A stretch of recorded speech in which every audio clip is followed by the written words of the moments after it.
காவல்துறையே அட்டாக்குக்கு எல்லாம் தாக்க ஆரம்பிச்சுட்டா மக்களுக்கு இது பாதுகாப்பின்மை வந்துடும். ஸ்டாலினை பொறுத்தவரை எப்படின்னா, அவர் கட்சிக்காரங்க மாட்டிக்கிட்டாங்கன்னா அவர் காவல்துறை இன்ஃப்ளூயன்ஸ் பண்ணி அவனை காப்பாற்றுறாரு.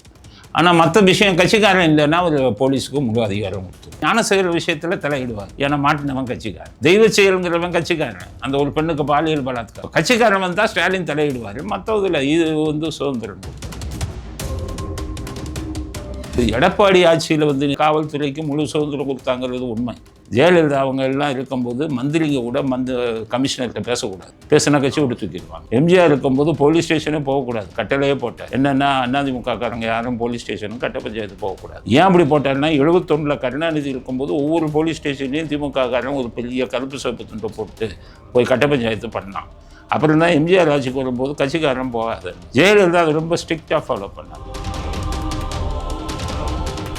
நியூஸ் சேனல் பூரா லாஸில் போகுது. மாதம் வெக்கம் இல்லாமல் அரசாங்கத்திட்ட லஞ்சம் வாங்குறான். அவன் என்ன பண்ணுறான்னு கேட்டிங்கன்னா விவாதம் வைப்பான். அந்த விவாதத்தில் எதை பற்றியோ விவாதம் வைப்பான். இந்த மாதிரி தெய்வ செயல் ஏமாத்தினான், அதை பற்றி அவனாச்சும் விவாதம் வச்சானா கேளுங்க. ஞானசேகரன் ஜட்ஜ்மெண்ட் வந்தது, அதை பற்றி அவனும் விவாதம் வச்சானு கேளுங்க. ஏன்னா பணம் அவன் போடுற பிச்சை எடுத்துக்கிட்டு இருக்க சேனல் நடத்திக்கிட்டு இருக்கான். அந்த இப்போ ஏடிஎம்கே ஐடிவிங்களை இந்த மாதிரி பித்தலாட்டம் பண்ணுறது அவங்களுக்கு செய்தி வந்திருக்கா? டிஎம்கே ஐடிவிங்க இதுதான் ஃப்ராடு பித்தலாட்டம் பண்ணுறதுல முதல் இடத்துல நிற்கிறான். அதாவது கருணாநிதி என்ன பண்ணுவாருன்னு கேட்டிங்கன்னா, ஆட்சியில் இருந்தாருன்னா உளவுத்துறையிட்ட இவரை பற்றின செய்திகள் ஏதாச்சும் பத்திரிக்கையில் வரப்போகுதுன்னு அவங்க முன்னாடியே சொல்லணும். சொன்னால் அந்த ஓனருக்கே பேசி அந்த செய்தியை நிறுத்துவார். அதே மாதிரி இவர்களே செய்தியை உருவாக்கி இந்த செய்தி போடுன்னு போட வைப்பார். கருணாநிதி இருக்கும்போதே பத்திரிகை துறையை முட்டாளாக்குனது, பொய்யான செய்திகளை போட்டது அப்போ இருந்து வருது. இப்போ மீடியா மாறி போச்சு, சோஷியல் மீடியா வந்துச்சு. அதே வேலையை இப்போ திமுக சோஷியல் மீடியாவில் செய்கிறாங்க. அதிகாரம் மமதையில் அடையாதீங்க, மனசாட்சிக்கு பயப்படுங்க, கடவுளுக்கு பயப்படுங்க. உங்களுக்கும் பெண் குழந்தைகள் இருக்காங்க, இப்படியெல்லாம் நினச்சிங்கன்னா அந்த சாரை காப்பாற்றிருப்பீங்கல்ல. அவனை ஞானசேகரன் கிட்ட பேசுகிறேன், அந்த சார் யாருன்னு கண்டுபிடினா ஞானசேகரன் வீடுகளுக்கு கொள்ளையடிச்சான், நகையை திருடுனா, இதை திருடுனா. இதெல்லாம் வெக்கமா இல்லை? இதெல்லாம் ஒரு இன்வெஸ்டிகேஷனா? அவன் எத்தனை பெண்களை இந்த மாதிரி பண்ணியிருப்பான்? ஒரு அரசியல் தொடர்புடையவனுக்கு அந்த சாருக்கு எத்தனை பெண்களை போய் பகிர்ந்திருப்பான்? இதுக்கெல்லாம் துணை போனவங்கள நீங்கள்.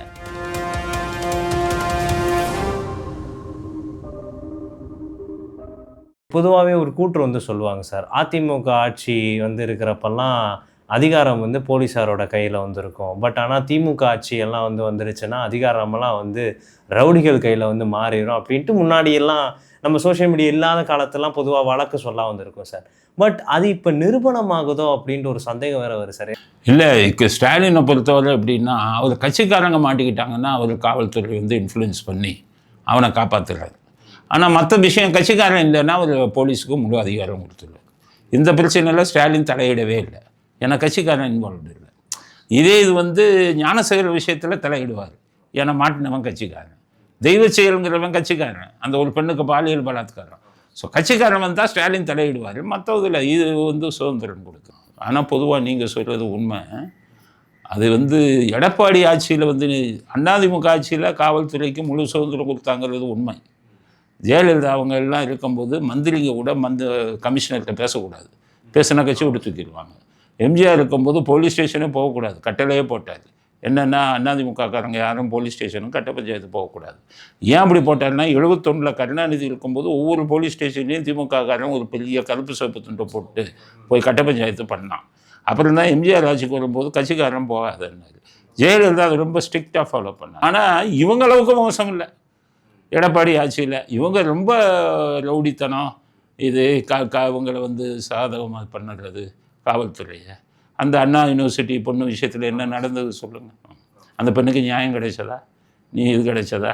ஏன் அந்த தப்பை பண்ணவன் கட்சிக்காரன். காவல்துறை அதிகாரிகள்லாம் அவனுக்கு ஜாலியாக அடித்து அவனை காப்பாற்றினாங்களா இல்லையா? அந்த சாருங்கிறவங்களை கண்டுபிடிக்க விடாமல் காவல்துறை அதிகாரிகள் எந்த அளவுக்கு முயற்சி எடுத்தாங்க. திருவேங்கடம்ங்கிறவனை என்கவுண்டர் போட்டாங்களே, ஏன் போட்டாங்க? ஆம்ஸ்ட்ராங் கொலை வழக்கில் ஒரு அரசியல்வாதி பேர் மாட்டுச்சு, அதனால் அவனை காலி பண்ணிட்டாங்க. அப்போ காவல்துறை என்ன வேலை பண்ணிக்கிட்டு இருக்கீங்க? எல்லாரும் இந்த மாதிரி ஜெயராம் மாதிரி ஜெயிலுக்கு போகிறது உறுதி. ஸ்டாரை கழட்டிடுவாங்க. இது இனி காலம் மாறிடுச்சு. அதிகாரம் மமதையில் அடையாதீங்க, மனசாட்சிக்கு பயப்படுங்க, கடவுளுக்கு பயப்படுங்க. உங்களுக்கும் பெண் குழந்தைகள் இருக்காங்க, இப்படியெல்லாம் நினச்சிங்கன்னா அந்த சாரை காப்பாற்றிருப்பீங்கள்ல. அந்த சார் இதில் 3 பெண் அதிகாரியை போட்டாங்களே, அந்த பெண் அதிகாரியை அந்த பெண்ணுக்கு நீதி வழங்கலையே. அவனை ஞானசேகரன் கிட்ட பேசுகிறேன், அந்த சார் யாருன்னு கண்டுபிடினா, ஞானசேகரன் வீடுகளுக்கு வந்து கொள்ளையடிச்சான், நகையை திருடுனா, இதை திருடுனா. இதெல்லாம் வெக்கமா இல்லை? இதெல்லாம் ஒரு இன்வெஸ்டிகேஷனா? எல்லாம் ஜெயிலுக்கு போகிறீங்களா இல்லையான்னு பாருங்கள். தப்பு பண்ணவன்னா கடவுளுக்கு பயப்படணும் இல்லை. கட்சிக்காரன் ஒரு பக்கம் இருக்கட்டுங்க, நீ போட்ட யூனிஃபார்ம் எதுக்கு? நியாயம் தர்மம் அது இது பண்ணத்தானே. காவல்துறைங்கிறது எவ்வளோ பெரிய துறையில் உங்களுக்கு கிடைச்சிருக்கு. அதை தப்பாக பயன்படுத்துனீங்கன்னா அதனால் இப்போ வந்து நடந்த இந்த இது வந்து உங்களுக்கெல்லாம் சவுக்கடி. எல்லாரும் ஒரு நாள் ஜெயிலுக்கு போயிடுவீங்கடாங்கிறது. அதனால் வருங்காலத்தில் நிறைய காக்கி யூனிஃபார்ம்கள் ஜெயிலுக்கு போவாங்க. ஏன்னா இந்த மாதிரி விஷயம் நிறைய பண்ணிக்கிட்டு இருக்காங்க உள்ளே. எனக்கே தெரியும், காவல்துறை உயர் அதிகாரிகள் நிறைய கட்ட பஞ்சாயத்து வந்து உள்ளே வச்சு பண்ணுவாங்க. இவர் வெளியில் போய் பண்ணி மாட்டிக்கிட்டார். உள்ளே வச்சு பண்ணுவாங்க. அதாவது உள்ளே சொல்லிட்டாங்கன்னா எஸ்பி என்ன பண்ணுவாங்க, தூக்கிட்டு வந்து அவனை போட்டு அடிங்க அம்மாங்க. அவனை போட்டு அடித்து பொண்ணை விட்டுட்டு போயிடுறியான்னு போலீஸ்காரங்களே கேட்பாங்க. சில பேர் எதுக்கடா வம்புன்ட்டு வீட்டில் வேணாம்ப்பா விட்டுட்டு வாப்பான்னு விட்டுட்டு போயிடுவாங்க. இந்த மாதிரியெல்லாம் சட்டப்படியே நடக்கும் காவல்துறையை வச்சு. இவர் அரசியல்வாதியை கூட்டிகிட்டு வந்தார், அதனால் அவர் மாட்டிக்கிட்டார். இதே வேலையை காவல்துறை அதிகாரிகள் வச்சு செஞ்சுருந்தால் அவர் மாட்டிக்க மாட்டார். அதுதான் விஷயம். இப்போ அந்த ஞானசேகரன் அந்த வழக்கிலேயே சார் அந்த ஆளுக்கு வந்து தண்டனை வந்து கொடுத்துட்டாங்க. இதெல்லாம் வந்து இருந்தாலும் இந்த யார் அந்த சார் அப்படின்றது வந்து கோர்ட்டில் வந்து என்ன சொல்லியிருக்காங்க அப்படின்னா, அப்படி ஒரு ஆள்லாம் வந்து கிடையாது, சும்மா பிரெயின் வாஷ் பண்ணுறதுக்கு தான் வந்து சொல்லியிருக்கான். அதை பற்றி யாராவது வந்து அடுத்து கேள்வி எழுப்புனா உங்களுக்கு வந்து தண்டனை அதுக்கும் உட்படுத்தப்படும். கோர்ட்டு சொல்லலை, அந்த ஒரு அரசு வழக்கறிஞர். நான் அறவுரையாக படித்தேன். நான் வழக்கறிஞர், அதனால சொல்கிறேன் அறவுரையாக படித்தேன். கண்டெம்ட் ஆஃப் கோர்ட்னாலே என்னன்னு தெரியல அந்த அம்மா. சுப்ரீம் கோர்ட்டு நிறைய சொல்லியிருக்கு. கண்டெம்ட் ஆஃப் கோர்ட்டில் ஃபேர் கிரிட்டிசிசம், இந்த பப்ளிக் இன்ட்ரெஸ்ட்டு, இதெல்லாம் கண்டெம்ட்டில் வராதுன்னு சொல்லியிருக்கு. அந்த அம்மாவுக்கு அதெல்லாம் படிச்சிருக்க மாட்டாங்க, அது சொன்னாங்க. பட் இந்த தீர்ப்பில் என்ன சொல்லிவிட்டாங்க, தீர்ப்பில் வந்து இப்போ ஃப்ளைட் மோட்டில் இருக்குது, அவன் பேசுனான்னு சொல்கிறது பொய்யின்ட்டாங்கல்ல தீர்ப்பில். ஃப்ளைட் மோட்டில் இருந்தால் பேசக்கூட முடியாதுன்னு சொல்லி அந்த நீதிபதிக்கு சொன்னது யார்? இன்னும் உங்களுக்கே ஒன்றும் அடிப்படை விஷயமே தெரியாதா? ஃப்ளைட் மோட்டில் இருந்தால் ஒய்ஃபை இருக்கும்போது ஒய்ஃபை ஆன் பண்ணிவிட்டு வாட்ஸ்அப் காலில் பேசலாமே. நான் நிறைய இன்டர்வியூவில் டெமான்ஸ்ட்ரேட்டே பண்ணி காமிச்சேன். அதை மொபைல் ஃபோனை வச்சு ஃப்ளைட் மோட்டில் வச்சு பேசி காமிச்சேனே. அப்போ ஒரு ஜட்ஜுக்கு எது தெரியாதா? கமிஷனருக்கு தெரியாதா? கமிஷனர் தானே சொன்னார் இதில் ஃப்ளைட் மோட்டில் இருக்குன்னு. அப்போ கமிஷனருக்கு தெரியாதா? அரசு வழக்கறிஞருக்கும் தெரியாதா? அப்போ நீங்கள்லாம் ஒட்டுமொத்தமாக சேர்ந்து அந்த அரசியல் தொடர்பு உள்ளவனா காப்பாற்றிருக்கீங்கிறது தானே வெளிப்படையாக தெரியுது. ரொம்ப கேவலமான விஷயம் இல்லை அது. அவன் எத்தனை பெண்களை இந்த மாதிரி பண்ணியிருப்பான். ஒரு அரசியல் தொடர்புடையவனுக்கு அந்த சாருக்கு எத்தனை பெண்களை போய் பகிர்ந்திருப்பான். இதுக்கெல்லாம் துணை போனவங்களில் நீங்கள் அதிகாரிகளும் அவங்களும் துணை போயிருக்கீங்கல்ல. வெக்கம் இல்லையா? அதெல்லாம் உங்களுக்கு இருக்கிற பதவிக்கு மனசாட்சி வேணும் இல்லையா? இதை கொடுங்க, தீர்ப்பை கொடுக்கும்போது மனசாட்சி வேணாமா? இப்போ நான் சொல்கிறேன் ஃப்ளைட் மோட்டில் பேச முடியும்னு. அப்போ ஃப்ளைட் மோட்டில் அவன் பேசினா யார்கிட்ட பேசினாங்கிறத திருப்பி விசாரிக்கணும். ஹைகோர்ட் இதை மறு விசாரணைக்கு உத்தரவிடணும். உத்தரவிட்டு தப்பு செஞ்சவன் இந்த ஏடிஜிபி மாதிரி தப்பு செஞ்ச அந்த அரசியல்வாதியும் மாட்டணும். அந்த அரசியல்வாதியை காப்பாற்ற முயற்சி செய்த அதிகாரிகளும் நீதித்துறையை சேர்ந்தவர்களுக்கும் தண்டனை வாங்கி கொடுக்கணும். அதுதான் உண்மையான ஜனநாயகம் அப்படிங்கிறது தான் என்னுடைய கருத்து. இப்போ அதே சமயத்தில் சார் இந்த ஞானசேகரன் வழக்கு ஒரு சைடு வந்துருக்கட்டும் சார், நீங்களே வந்து இப்போ மென்ஷன் பண்ணீங்களே சார், அந்த ஒரு பெண் கேஸில் வந்து ஒரு பெண் வந்து குற்றம் சாட்டினாங்களே சார் தொடர்ந்து அவன் மேலே, அந்த நியூஸ் பற்றி யாருமே பேசுகிறதே இல்லையே சார். மொத்தமாக எல்லாம் வந்து அதான் மீடியா, அந்த டெலிவிஷன்லாம் இருக்கான், எல்லா பேரும் பணம் வாங்குறான், எல்லாம் லாஸில் போகுது. நியூஸ் சேனல் பூரா லாஸில் போகுது. மாதம் வெக்கம் இல்லாமல் அரசாங்கத்திட்ட லஞ்சம் வாங்குறான். அவன் என்ன பண்ணுறான்னு கேட்டிங்கன்னா விவாதம் வைப்பான். அந்த விவாதத்தில் எதை பற்றியோ விவாதம் வைப்பான். இந்த மாதிரி தெய்வ செயல் ஏமாத்தினான், அதை பற்றி எவனாச்சும் விவாதம் வச்சானா கேளுங்க. ஞானசேகரன் ஜட்ஜ்மெண்ட் வந்தது, அதை பற்றி எவனும் விவாதம் வச்சானு கேளுங்க. ஏன்னா பணம் அவன் போடுற பிச்சை எடுத்துக்கிட்டு இருக்க சேனல் நடத்திக்கிட்டு இருக்கான். ஏன்னா கேவலமான விஷயங்க. நீங்கள் ஒரு மீடியாவுக்கு வந்துட்டிங்கன்னா ஒரு 4வது பில்லர் அது. நீங்கள் வந்துட்டு எந்த அளவுக்கு தூணுது அந்த ஒரு இது மாதிரியா இருக்கீங்க. எல்லாத்தையும் பணம் வாங்கிட்டு வெக்கம் இல்லாமல் நியூஸை போட்டுக்கிட்டு மக்களை திசை திருப்பிக்கிட்டு இருக்கீங்கல்ல. அதனால தான் நான் சொல்கிறேன், இயற்கை என்ன பண்ணுச்சு, இறை சக்தி உன் மீடியாவை உடைச்சதில்லை. அன்னைக்கு பிரிண்ட் மீடியான்னு வச்சுக்கிட்டு ஆடிக்கிட்டு இருந்தே மீடியா அழிஞ்சு போனதுக்கு காரணம் என்ன? பத்திரிக்கை தர்மத்தை நீ கடைப்பிடிக்கலை. இதே மாதிரி இன்னைக்கு டிவி அழிஞ்சுக்கிட்டு இருக்கு, எல்லா சேனலில் நஷ்டத்தில் போகுது. காரணம் டிவி சேனலை வச்சுக்கிட்டு நீ விற்றுக்கிட்டு இருக்க உண்மையை. இதே மாதிரி தான் சொல்கிறேன், சேனல் வச்ச நேரத்தில் எல்லாருக்குமே சொல்கிறேன், மனசாட்சியுடன் இருங்கள், உண்மை விஷயத்தை மக்களுக்கு கொண்டு போங்க, பாரபட்சம் பார்க்காதீங்க. அதுதான் ஒரு மீடியாவோட கடமை. அந்த கடமையை நீங்கள் மீற ஏடிஜிபி கைது பண்ணிட்டாருன்னு மீடியாலாம் போடுறாங்களே, உன்னுடைய கடமையை நீ ஒழுங்காக செஞ்சுருக்கா? நீ உன் கடமையை எப்படி மீறுற? பணத்தை வாங்கிட்டு நீ எப்படி நியூஸ் போடுறங்கிறத பற்றி யோசி. எல்லாருக்கும் இதே கதி தான். தப்பு செய்கிறவனுக்கெல்லாம் ஒரு நாள் எல்லாம் மாட்டு வைங்க, மனசாட்சிப்படி நடங்க, மக்களுடைய இதை பாருங்க, மக்களுக்கு நல்ல விஷயத்தை கொண்டு போங்க, விழிப்புணர்வை கொண்டு வாங்க. அதுக்கு தானே மீடியா. அதனால தான் நான் அந்த விஷயங்கள் எல்லாம் வருத்தத்தோடு பதிச்சு. நான் காவல்துறையில் இருந்திருக்கேன், நீதித்துறையில், காவல்துறையில் 25 ஆண்டு காலம் இருந்தேன், நீதித்துறையில் 20 ஆண்டு காலமாக இன்னும் இருந்து கொண்டு இருந்தேன். நாங்கள்லாம் ஒவ்வொரு இதுலேயும் மனசாட்சி பார்த்து செயல்பட்டோங்க. அதான் இப்போ நான் இப்போ மீடியாவுக்கும் வந்துட்டேன். கடந்த ஒரு 3-5 வருடமாக மீடியாவில் இருக்கேன். மீடியாவில் கூட நாங்கள்லாம் என்ன பண்ணுறோம், பயந்து போடுறோம். உண்மையான நியூஸை போடுப்பான், அயோக்கியனை காப்பாற்றாதீங்க, இந்த மாதிரி விஷயங்கள் எல்லாம் பண்ணிக்கிட்டு இருக்கோம். அது மாதிரி எல்லா மீடியாக்களும் செயல்படுறது இல்லை. அதுதான் நீங்கள் இப்போ சொன்னீங்கல்ல, மீடியாஸ் இப்படி தான் இருக்காங்க அப்படிங்கிறது தான். ஏன்னா மீடியாஸை சம்பாதிக்கிறதுக்கு எத்தனையோ வழி இருக்குல்ல. அரசியல்வாதிகிட்ட போய் பிச்சை எடுக்கிற வெக்கமா இல்லையா அவனுக்கு? மீடியாவை தான் கேட்குறேன். சேனலுங்க தான், யூடியூப்லேயுமே சொல்கிறேன், ஒரு சில பேர் வேலை போயிட்டு இருக்காங்க. இந்த வேலைலாம் பண்ணாதீங்க, எல்லாம் ஜெயிலுக்கு போயிடுவீங்க ஒரு நாளைக்கு செய்கிற தப்புக்கும் பாவத்துக்கும். இப்போ பொதுவாக இணையதளத்தில் நம்ம பார்த்தோன்னா, பாஜக ஐடி விங் அவங்க ஒரு குழு வந்திருப்பாங்க, டிஎம்கே ஐடி விங் அவங்க ஒரு குழு வந்திருப்பாங்க. முன்னாடி டிஎம்கே ஐடி விங் பாஜகவை எப்படி அட்டாக் பண்ணிட்டு இருப்பாங்க அப்படின்னா, நீங்கள் பொய் செய்திகளாக பரப்புறீங்க, நீங்கள் சொல்கிறது உண்மைக்கு புறம்பாக வந்திருக்கு, நீங்கள் எல்லாம் ஒரு விஷயத்தை திரிச்சு சொல்கிறீங்க அப்படின்னா டிஎம்கே குற்றம் சாட்டிட்டு வந்திருப்பாங்க. பட் இப்போ சமீப காலங்களாக பார்த்தீங்கன்னா, பிஜேபி என்னென்ன சொல்லி குற்றம் பண்ணாங்களோ அது எல்லாமே டிஎம்கே ஐடி விங்ஸ் ஆட்களும் அஃபிஷியல் ஐடி விங் பேஜே பண்ணக்கூடிய ஒரு சூழ்நிலையெல்லாம் ஆகுது. இப்போ சொல்லப்போனால் ஒரு ஆப்பிரிக்கா நாட்டில் இருக்கக்கூடிய ஒரு ட்ரைபல் கேங் ஒரு போஸ்ட் போட்டு ஸ்டாலின் அவர்களோட ஃபோட்டோலாம் தாங்கி பிடிச்சிருக்கிற மாதிரி ஒரு official post DMK IT wing இதிலே போடுறாங்க.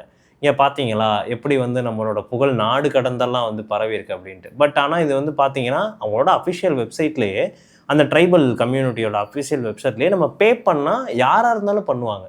பட் இதை இவங்களே ஒன்று காசு கொடுத்து பண்ணிட்டு இந்த மாதிரி அவங்களே ஒரு செல்ஃப் ப்ரொமோஷன் பண்ணிட்டு இருக்காங்க. அது மட்டும் இல்லாமல் பிஜேபி பிஜேபி ஆபாசமாக பேசுகிறாங்க, பிஜேபி ரொம்பவே உண்மையெல்லாம் திரிச்சு எல்லாருமே இழிவாக பேசுகிறாங்கன்ட்டு சொல்கிற IT wing, DMK IT wing இன்றைக்கி அதையே ரிப்பீட்டேட்டிவாக பண்ணிக்கிட்டு இருக்கு. என்னென்ன குற்றம் சாட்டினாங்களோ அதையே அவங்க திரும்ப திரும்ப பண்ணிக்கிட்டு வந்திருக்காங்களே சார். இப்போ மெயின் ஸ்ட்ரீம் மீடியா ஒரு சைடு இருந்ததுன்னா, மெயின் ஸ்ட்ரீம் மீடியாவில் நிறைய பொய்கள் பரவிட்டு இருக்கு. அதை நம்ம இணையதளத்தில் போட்டு எல்லாத்தையுமே உடச்சிக்கிட்டு இருக்கோம். பட் அதுக்குமே அவங்க கவுண்டர் அட்டாக் டெய்லியுமே ஏதாவது ஒரு ஃபேக் நியூஸ் டெய்லியுமே பரவிக்கிட்டே இருக்கே சார். இதுன்னா அவங்க திமுக கலாச்சாரம் உங்களுக்கு தெரியாது, வயசு பத்தாது. கருணாநிதி பீரியட்லேருந்து இதைத்தான் பண்ணுவார். அதாவது கருணாநிதி என்ன பண்ணுவாருன்னு கேட்டிங்கன்னா, ஆட்சியில் இருந்தாருன்னா உளவுத்துறையிட்ட இவரை பற்றின செய்திகள் ஏதாச்சும் பத்திரிக்கையில் வரப்போகுதுன்னு அவங்க முன்னாடியே சொல்லணும். சொன்னால் அந்த ஓனருக்கே பேசி அந்த செய்தியை நிறுத்துவார்.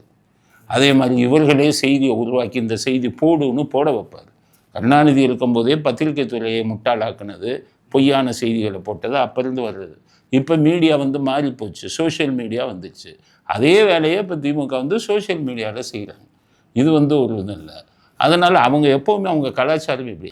மற்ற கட்சிகள்லாம் இருக்காங்கல்ல, இந்த இப்போ ஏடிஎம்கே ஐடி விங்கில் இந்த மாதிரி பித்தலாட்டம் பண்ணுறது அவங்களுக்கு செய்தி வந்திருக்கா? இப்போ மற்ற சின்ன சின்ன இது இருக்குது, நாம் தமிழர் இருக்குது, முன்னாடி திருமாவளவன் இது இப்படிலாம் பண்ணி இப்போ அவங்களும் பண்ணுறதில்ல. சின்ன காங்கிரஸ் ஐடி விங் இருக்குது, ஏதாச்சும் பண்ணுறாங்க. இந்த 2 டிஎம்கே ஐடி விங், இந்த பிஜேபி ஐடி விங்கு தான் ஃப்ராடு பித்தலாட்டம் பண்ணுறதில்ல முதல் இடத்துல நிற்கிறான். நான் மனதில் பட்டதை நேரடியாக பேசுகிறேன், யாருக்கும் இதெல்லாம் பார்க்க மாட்டேன். ஆனால் இந்த மாதிரி நாங்கள் ஒரு சேனல் வச்சுருக்கிறதுனால பண்ணுற பித்தலாட்டம் அத்தனையும் தெரியுது. அதெல்லாம் நீங்கள் வளர்த்துக்கங்க. திமுககாரனுக்கு அறிவுரை சொல்ல முடியாது. கருணாநிதி பீரியட்லேருந்து நான் பார்த்தேன், அவர் இப்படி தான் பண்ணுவார். பொய் புரட்டு தான் அவங்க செய்தியை. பத்திரிக்கையில் வர்றது அத்தனையும் அவங்கள பற்றினதெல்லாம் பொய். இப்போ நீங்கள் சொல்கிறீங்களே இந்த சவுத் ஆஃப்ரிக்காவிலேருந்து, இதெல்லாம் சாதாரண விஷயம். இதை விட இல்லாத விஷயத்தையே பண்ணுவாங்க அவங்க, இவங்களே உருவாக்குவாங்க. நீதி நேர்மையான அரசியல் பண்ண கற்றுக்கங்க. அதைத்தான் மக்கள்கிட்ட கடைசியில் நிற்க முடியும். திராவிட பித்தலாட்டம் ரொம்ப நாளைக்கு நிற்காது. அதைத்தான் நான் சொல்கிறேன். மதுரையில் சித்திரப்பட்டி பகுதியில் ஒரு 2 நபர்கள் அந்த காவல்துறை நிலையத்தை தாக்குனதாக ஒரு நியூஸ் வந்துட்டு வந்திருக்கு சார். பொதுமக்கள் கிட்ட இதை பார்த்துட்டு ஒரு அச்சம் ஏற்படுது சார்.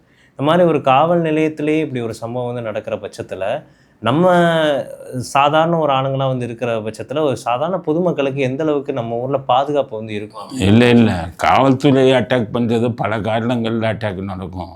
அது இல்லாமல் பார்த்துக்கிறது வந்து அந்த எஸ்ஹெச்ஓன்னு சொல்லுவாங்க, ஸ்டேஷன் ஹவுஸ் ஆஃபீஸர், அவங்களுடைய கடமை அது. அப்புறம் காவல்துறையை அட்டாக்குக்கு எல்லாம் தாக்க ஆரம்பிச்சிட்டா மக்களுக்கு இது பாதுகாப்பின்மை வந்துடும்.